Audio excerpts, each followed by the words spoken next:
Hi, this is Steve with Thresher Media Group. Welcome to When You're Ready to Listen. This podcast is dedicated to exploring the truth about God, things you may not have understood, may not have been taught, or quite frankly, had a very hard time believing. And since our entire relationship with God rests on believing, it is important we learn how to separate the truth from the many lies and fictions that abound within the religion of Christianity. So when you're ready to listen, tune in and discover a pathway to freedom, encouragement, life, and hope. Episode 61, Revelation 7, verses 4 through 8, the 144,000. Revelation 7, verses 4 through 8. And I heard the number of them having been sealed, 144,000, having been sealed from every tribe of the sons of Israel. From the tribe of Judah, 12,000 having been sealed. From the tribe of Reuben, 12,000. From the tribe of Gad, 12,000. From the tribe of Asher, 12,000. From the tribe of Naphtali, 12,000. From the tribe of Manasseh, 12,000. From the tribe of Simeon, 12,000. From the tribe of Levi, 12,000. From the tribe of Issachar, 12,000. From the tribe of Zebulun, 12,000. From the tribe of Joseph, 12,000. From the tribe of Benjamin, 12,000 having been sealed. There are so many fascinating things to mention about this list, not just in the code revealed by Numbers, but also in the code communicated through the various tribes of Israel. This is a mind-blowing passage and reveals deep truths that have been distorted by far too many. Fiction alert, fiction alert. The typical fiction goes that this is a list which describes a Jewish remnant that becomes evangelists or the witnesses of God and testify of him throughout the tribulation. They are deemed to be part of the fictional, quote, tribulation saints, close quote. Later in Revelation 11, we will get to a group of witnesses whom they connect with this tribal list. According to the fiction, these witnesses are all Jewish, and they are not deemed to be part of the church, since the church, in their end times narrative, would have already been raptured. They purport them to be a collection of Jews that return to Yahweh and are his evangelists throughout the 7-year tribulation. We will find, however, that this fiction is turned over on its head once we look at the code revealed by Numbers, but also in the meaning of the code communicated through the various tribes of Israel. Again, this is mind-blowing and nothing short of beautiful. Having been sealed. This phrase, having been sealed, is rendered in the perfect passive participle. This speaks of a past event where the result of the occurrence or the act seems to be present or simultaneous with the time of speaking. In other words, it's an act performed by God or on God's behalf through the agency of the angelic, but an act which has a continuing or ongoing impact such that it seems to be present even now. The Spirit was precise in his utilization of the perfect passive participle. He purposed not to use the past tense through either the imperfect or the aorist active indicative. Thus, simply saying they were sealed is not what he wanted to communicate. He wanted us to know that they were sealed, and they are sealed. What he did continues to be in effect. Thus, we can be assured that this tribal selection and this mesmerizing number is not random. It is not a result of chance, and there is nothing, absolutely nothing arbitrary about it. It has all occurred according to God's intentional plan and purposes. And what he did by marking these bondservants with his signet ring is guaranteed to have a lasting and continual effect. Numbers. The number 144,000 can be expressed as 12 by 12 by 1,000. According to the code, the number 12 represents the perfect administration or governmental affairs of mankind, and 1,000 is just a multiplier to demonstrate a larger magnitude, a great multitude, too big to count. This number is oddly like the image we were previously given of the 24 elders, 12 plus 12, the collection of Jews and Gentile believers who are even now sitting on their thrones. As such, in connection with the bondservants of God who are marked on the forehead, the imagery draws us to the Jews who will be converted by God, and just as promised, grafted back into the vine, back into Jesus. These Jews are represented in general by the list of tribes of the sons of Israel. I say in general because we will find some interesting twists that apply exclusively to the Gentiles. Second, we're drawn to the 12 apostles who are the foundation of the church, the New Jerusalem, who are a symbol of the bride of Christ, the city which for the past 2,000 years has been built primarily by Gentiles. Thus, with the multiplier of 1,000, again designating a great multitude, in this number of 144,000, we likely see the completion of a mystery of God, the joining of the Jews and Gentiles in faith. In the New Testament, the term Israel functions as code for both Jew and Gentile who live crucified to this world where law is irrelevant and where all that matters is the new creation, where faith expresses itself in God's agape love. Israel, or the Israel of God, is therefore code for the collection of all those who are now believing and now overcoming and who endure to the end. And when the complete number of Gentiles dig down deep in their souls and choose to become bondservants of Christ, then the Jews will also be welcomed back into the fold. And many will dig down deep in their soul and choose to likewise be bondservants of Christ. And so all Israel will be saved. You might be thinking, okay, I can get the 12 tribes of Jews since the tribal names are listed. However, this passage says nothing about the Gentiles or about the apostles being used as an idiom in this calculation for the Gentiles. Well, that is most definitely how it looks on the surface. But when we dig into the code, we will find that this list is a much larger picture than it might otherwise seem. Tribal history.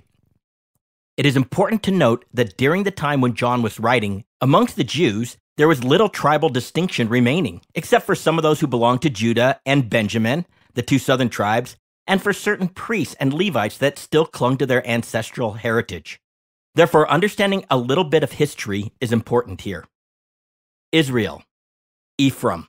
First, it's important to note that after King Solomon, the son of King David, after Solomon died, the kingdom was split into two halves, with 10 tribes to the north, which went by the nationalistic name Israel, and 2 tribes to the south, which went by the nationalistic name Judah. This occurred in 932 BC. Second, the nation of Israel quickly became apostate and turned from Yahweh to worship other gods. As a result, and after much warning and pleading, God brought judgment on Israel, and they were taken into captivity in Assyria in waves between 740 and 722 BC. And remember, John was writing around 97 AD, so there was over an 822 to 840 year time difference from when Israel was taken captive to when John was writing.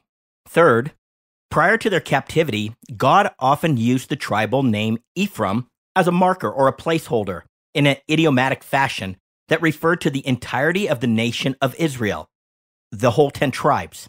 In other words, Ephraim is code for the nation, as Ephraim's leap into idolatry was a picture of the nation's plunge into idolatry. Sometimes Joseph is used in a similar idiomatic fashion. Fourth, unlike the 2 southern tribes, Judah and Benjamin, who were deported to Babylon beginning in 605 BC, at least that's when Daniel was taken into captivity, and were allowed to return to their land around 537 BC, those belonging to the 10 tribes of Israel were never given permission to return to their homeland. In fact, those who were dispersed to the region of Babylon by their Assyrian captors were in captivity for 135 years, 4 to 5 generations before the exiles from Judah and Benjamin arrived. Again, Israel had all but lost their tribal identity, and they remained scattered and over time assimilated into the various people groups to which they had been deported, into the Assyrian and later the Babylonian, Mede, Persian, Greek, and Roman-controlled lands. As a result, most of Israel lost their tribal distinction as they melted into the nations in which they were deported. Then carry that reality forward another 2,000 years or so to modern times, and for the 10 northern tribes, there is simply little to no tribal connections that can be identified. The entire process fulfilled a couple of key prophecies from the Codex. First, there is a prophecy in Genesis where Jacob, also known as Israel, is prophesying over his grandchildren. And he took the younger son of Joseph, Ephraim, and gave him the role of the firstborn ahead of Joseph's actual eldest son, Manasseh. The youngest was set before the eldest. Then he said of Ephraim, his descendants shall become a multitude of nations. Clearly, this prophecy was fulfilled in an unusual way, as Ephraim, euphemistically applied to the 10 tribes of Israel, has been dispersed far and wide and melded into the nations of the world. Second, in Isaiah, Yahweh prophesied that Ephraim would be shattered, so that it would no longer be a people. This prophecy has been literally fulfilled. Ephraim, whether understood as a single tribe or idiomatically for the 10 tribes of Israel, is no longer a separate people group, for they have been dispersed, spread out, and blended or interbred amongst the Gentile nations of the world, such that they no longer have a distinct Jewish identity. Truly, they have become a multitude of nations. This is an especially important piece of the puzzle to our understanding the picture of the tribes in Revelation 7 and the overall redemption of Israel. In fact, this idea that due to their interbreeding with the Gentile nations, they were not a people is reprised in 1 Peter when the Spirit says to largely Gentile believers, "For you were once not a people, but now you are the people of God. You had not received mercy, but now you have received mercy." This is quoted from Hosea, where God also says that the number of the sons of Israel will be like the sand of the sea, which cannot be measured or numbered. And where it is said to them, "You are not my people," it will be said to them, "You are the sons of the living God." Similarly, in Jeremiah, Yahweh said, "Behold, I am bringing them from the north country, and I will gather them from the remote parts of the earth, among them the blind and the lame, the woman with child, and she who is in labor with child. Together a great company they will return here. With weeping they will come, and by supplication I will lead them. I will make them walk by streams of water, on a straight path in which they will not stumble. For I am a father to Israel, and Ephraim is my firstborn." Therefore, through Ephraim, technically the secondborn of Joseph, the promises to Abraham that his descendants would be like the stars in the sky or the sand which is on the seashore is fulfilled in and through the Gentile nations into which Ephraim, or the 10 tribes of Israel, has been spread.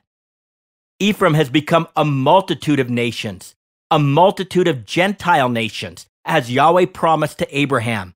"In your seed, all the nations of the earth will be blessed." Clearly, this prompted the following, Galatians 3, verses 7 through 9. "Therefore, be sure that it's those who are of faith who are sons of Abraham." The scripture, foreseeing that God would justify the Gentiles by faith, preached the gospel beforehand to Abraham, saying, "All the nations will be blessed in you." So then those who are of faith are blessed with Abraham, the believer. Galatians 6, 14 through 16. "But may it never be that I would boast except in the cross of our Lord Jesus Christ, through which the world has been crucified to me, and I to the world. For neither is circumcision anything, nor uncircumcision, but a new creation. And those who will walk by this rule, peace and mercy be upon them, and upon the Israel of God." Judah, Benjamin, and the Levites. Now, regarding the 2 southern tribes of Judah and Benjamin, they have kept much of their tribal identification. Their quick return to the land within less than 70 years of their captivity enabled this dynamic, as they did not assimilate into the conquering nations. As such, we see Paul claiming that he was a descendant of Benjamin. In addition, even today there are surviving identifiable members of the Levites. For instance, certain people with the name Cohen or Cohen have been genetically proven to descend from the Levites. The point of all this is that this list of 12,000 from every tribe is to be understood symbolically, embracing both Jews and Gentiles, as practically no clear-cut tribal identification can be made, with the exception of Judah and Benjamin and some Levites, because the 10 tribes have been assimilated into the Gentile nations of the world. the unusual list. It is critical to note that this list of tribes does not match any of the lists we find in the entirety of the Codex. None. Again, this points to more of an idiomatic understanding of this list of tribes. In other words, it's a picture of a bigger reality. The list is code. For example, the Levites were never counted among the tribes. They were pulled out of the community, so to speak, and offered to God in place of the firstborn of each of the other tribes. As a result, they were not allowed to have any kind of tribal inheritance. They received no separate tribal land, as did the other tribes. Instead, they were to be scattered across the nation and live amongst all the other tribes and minister before them and before the tabernacle as priests. In like manner, Joseph was also not included in the customary tribal lists. Instead, Yahweh recognized the children of Joseph, Ephraim and Manasseh, to account for both Joseph and the missing tribe caused by the Levites not being counted among the possessors of tribal territory in the land. Follow me on this. There were 12 sons of Jacob, but since Levi was not counted, there were technically only 11 tribes. But the Lord had a solution. He counted Joseph's 2 sons, Manasseh and Ephraim, among the tribes. Thus, Joseph was also removed from the count, which would reduce the tribal count to 10. But since Manasseh and Ephraim were added, the tribal count of 12 was restored. Therefore, to have a list that includes Joseph and Manasseh is extremely odd, since it specifically excludes Ephraim, but in effect double counts Manasseh, which is an especially important historical point tied to the original prophecy by which the younger Ephraim took the place of the eldest Manasseh as the firstborn. Thus, although Joseph's youngest son was prophetically advanced into the role of the firstborn child, he is only incorporated by reference through the inclusion of Joseph. Then to include Levi in this tribal list is very bizarre, and it just screams for us to dig deeper in and understand why the Spirit would now include them when they were removed and dedicated to God. Moreover, in addition to specifically excluding Ephraim, this list also purposefully excludes the tribe of Dan.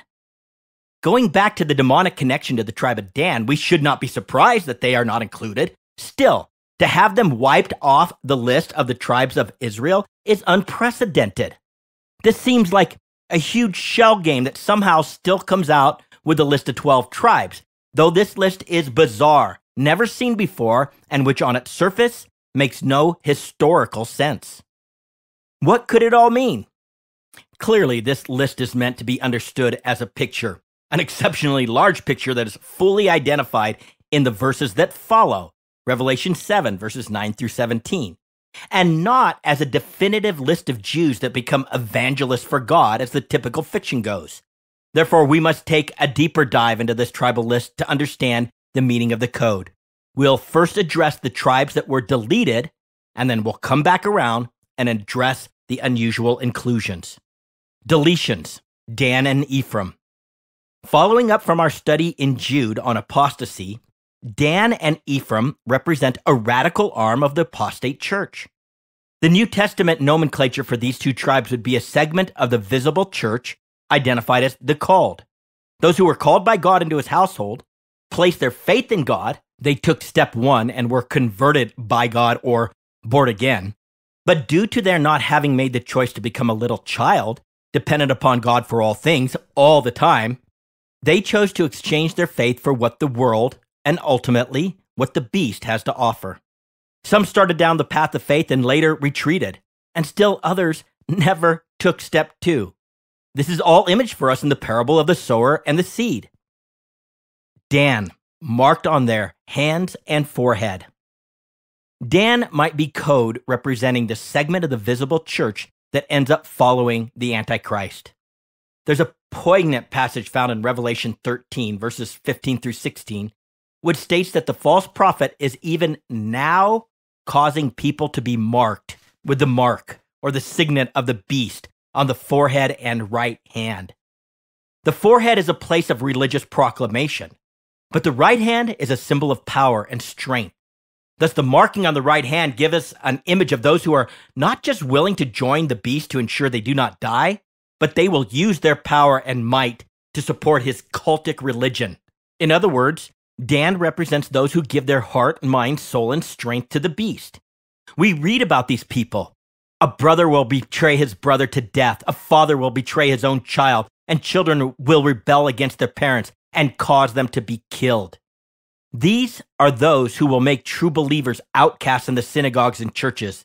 For this is the hour Jesus spoke about, where those who kill the people of God think they are offering service to God. With the tribal standard of Dan being the viper, which was later changed to the eagle, Jacob and Moses might as well have just called the tribe of Dan Satan's people. After all, that is how they acted since they were continually given over to idolatry.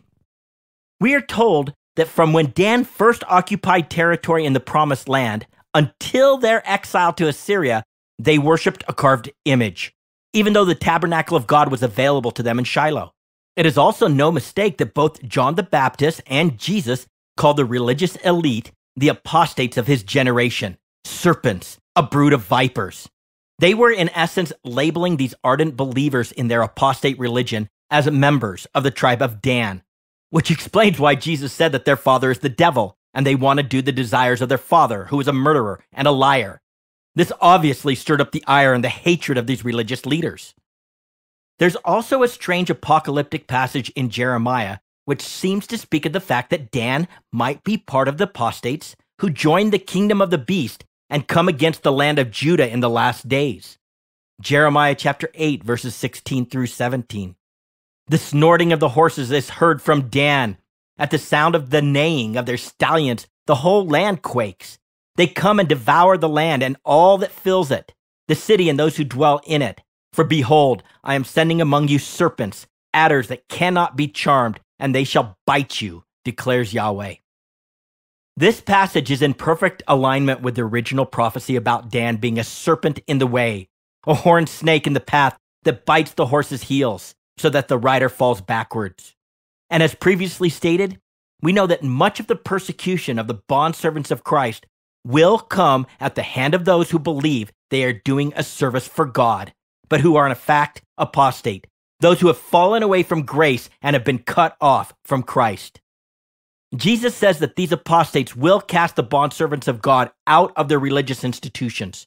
For an hour is coming when everyone who kills the bondservants will think that they are offering service to God.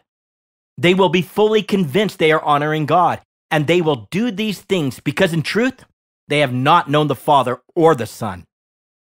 It may be hard for many believers to swallow the truth that there is a distinction between the called, those brought into the household of God, and the chosen, the bondservants of God. However, we must never forget that Jesus told us there will be religious people who prophesy in his name, cast out demons in his name, and perform many miracles in his name. Yet he will say to them, I do not know you.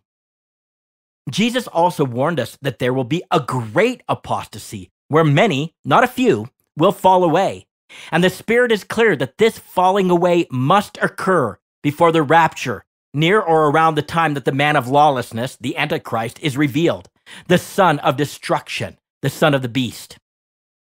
We also discovered this truth in the letter to Sardis, where those believers who had a great reputation among the community for being alive, but Jesus said that they were dead and dying because their good works were not rooted in the Spirit of God, but only in their flesh as they were trying to be good for God.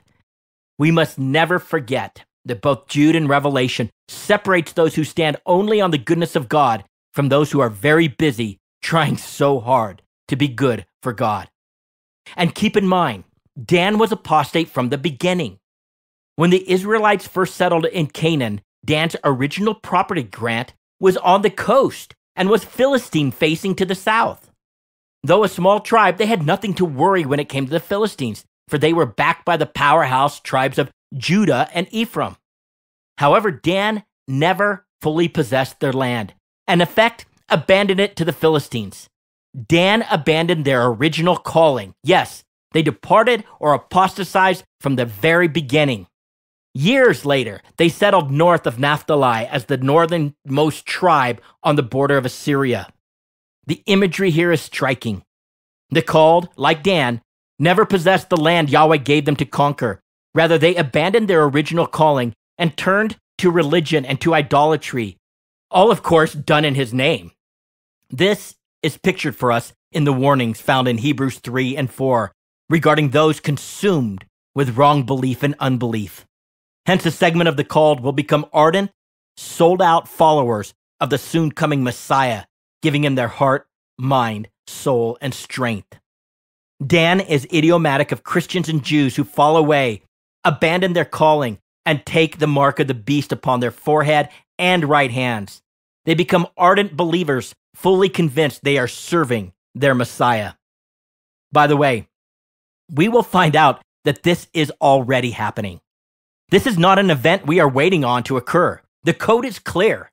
People, believers, are even now being marked by the mark of the beast. But more on that when we get to Revelation 13. Ephraim, marked on the forehead. As discussed above, Ephraim is code and represents, in idiomatic form, the apostasy of the 10 tribes of Israel. Those from Ephraim would be more akin to those who received the mark of the beast only on their foreheads. They are licentious survivalists, joined to idols by charms and spells, versus the ardent followers of Dan, who are also marked on their right hand. Those of Ephraim will compromise with the world system and do whatever is necessary to survive. Even in Jesus' day, the land of Ephraim was considered by the Jews to be defiled, as no proper Jew would set foot in Samaria, which was referred to as the head of Ephraim. It is interesting to note that, like Dan, Ephraim also has a history of betraying their brothers and turning against the bondservants of God. In Isaiah, Ephraim is called out for planning treachery with the Arameans against Judah and Jerusalem, with the purpose of bringing terror upon them, all because of their jealousy towards those who worship Yahweh. In like fashion, we should expect that the persecution towards the bondservants of God will come not just from those identified as belonging to Dan, but also at the hands of those who belong to Ephraim. Ephraim is idiomatic for those in the household of God who follow the beast out of perceived necessity and are therefore marked on the forehead, and not on both the right hand and the forehead. But wait, all hope is not lost for Ephraim, the Jews who long ago assimilated into the multitudes of Gentile nations, hence the mention and inclusion of Levi and Joseph. There will be a remnant. We will stop here for now and pick up on our next podcast with the inclusions to the list of Levi and Joseph, the remnant. To get a free download of the full written transcript with all the scripture references footnoted, please go to threshermediagroup.com. That is THRESHER mediagroup.com. This is Steve with Thresher Media Group. When you're ready to listen, tune in.